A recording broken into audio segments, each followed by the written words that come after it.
everyone, welcome to another episode of the Trust Fall series. I'm Annika and today's episode is about rebuilding trust.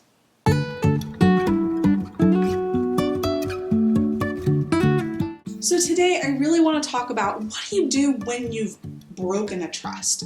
How do you rebuild that trust back with a student?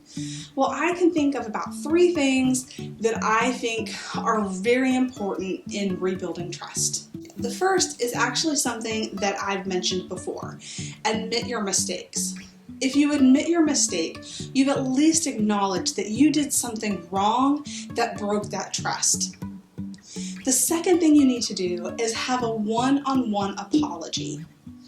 Giving a sincere apology face-to-face, eye-to-eye is very important in rebuilding trust. If you want to have that person's trust back, it needs to be one-on-one for that student, that person to feel like you truly mean your apology. And the third thing you need to do is to have consistency.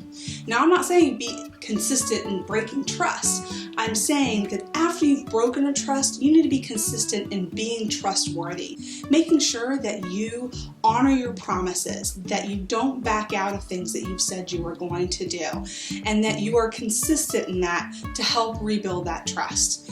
It's going to take time, but if you continue to do the things that you need to rebuild, it will happen. I'm very curious to know, what are some other things that you think are important to rebuild trust? Share about it in the comments. I think this is a great community that could really use the input of other people, and we value the ideas that you bring to the table. Thank you so much for watching this video, and I look forward to seeing you guys next time. Bye.